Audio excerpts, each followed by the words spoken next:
House Republicans failed to impeach the Homeland Security Secretary and pass an Israel aid bill. And voters in Nevada send a message as a winner of the state's GOP primary is declared. The Morning Rundown starts now. From the Straight Arrow News Studio, bringing the stories that matter to you from across the United States and around the world. This is the Morning Rundown.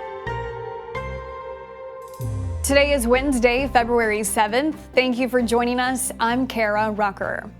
It was a busy night on Capitol Hill on Tuesday and a rough one for House Republicans as two of their efforts failed to pass a full House vote, impeaching Homeland Security Secretary Alejandro Mayorkas and a standalone bill for aid to Israel. In both votes, some Republicans flipped to join Democrats to shut down the two initiatives. By a vote of 250 to 180, the House failed to pass legislation that would have sent $17.6 billion to Israel, with the standalone bill needing a two-thirds majority to pass. 14 Republicans opposed it, citing lack of offsets. House Speaker Mike Johnson called the failure a disappointing rebuke to our closest ally in the Middle East.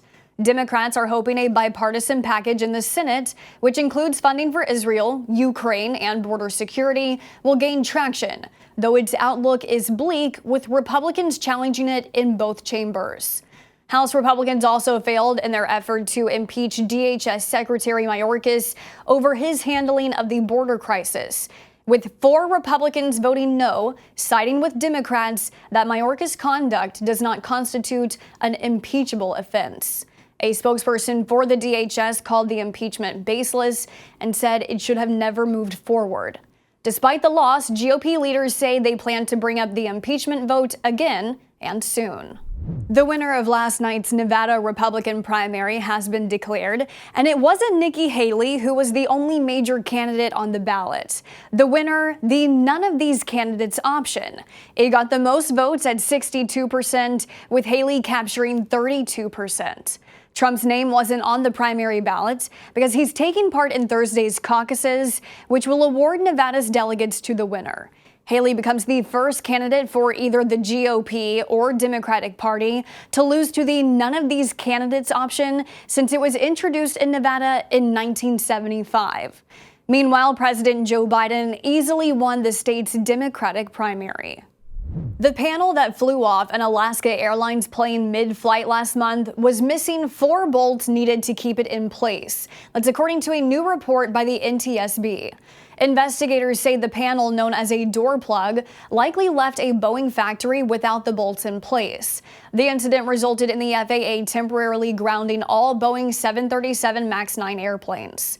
A Boeing spokesperson says the company will review the findings and continue to work with investigators. The report came out on the same day the FAA's top official, Michael Whitaker, testified before House lawmakers, saying the current inspection system is not working and the FAA will take appropriate actions. For the first time, the parent of a school shooter has been held criminally responsible for the violent actions carried out by their child. After 11 hours of deliberation, a Michigan jury found Jennifer Crumbley guilty of involuntary manslaughter. Crumbley was convicted on 4 counts, 1 for each of the students who were killed during the mass shooting at Oxford High School in November of 2022. Her son, Ethan Crumbley, who was 15 years old at the time, was sentenced to life in prison last year after pleading guilty to 24 charges, including first-degree murder. Jennifer Crumbley's sentencing is scheduled for April. Ethan's father will also face trial next month. Former Fox News host Tucker Carlson has announced in a video on the social media platform X that he will be interviewing Russian President Vladimir Putin. We're in Moscow tonight. We're here to interview the president of Russia, Vladimir Putin. We'll be doing that soon. In the video, Carlson accused American media of bias towards Ukraine throughout the war. This would mark Putin's first interview with Western media since the war broke out almost 2 years ago. Carlson saying his interview will air unedited on his website and on X. The New York Times reporting that the Kremlin has yet to confirm the interview is happening. The interview with Putin would come as funding for additional aid to Ukraine remains stalled in Congress with no clear path forward.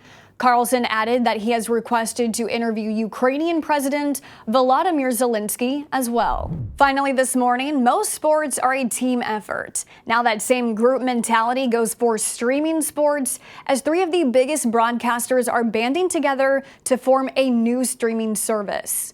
Disney's ESPN, the Fox Corporation, and Warner Brothers Discovery announced they will launch a new service in the fall that will showcase all of their sports assets. Each company will own a third of the service, which will stream games from the NFL, NBA, NHL, and MLB, as well as FIFA World Cup matches, NASCAR races, UFC fights, and PGA tournaments. The companies have not announced a name yet for the streaming service or said how much a subscription will cost. These are your top stories for this Wednesday. Be sure to subscribe to the Morning Rundown newsletter to get the top stories each weekday morning. Just go to san.com/rundown to sign up. Unbiased, straight facts, that's Straight Arrow News. We'll see you back here tomorrow. Until then, I'm Kara Rucker. Have a great day.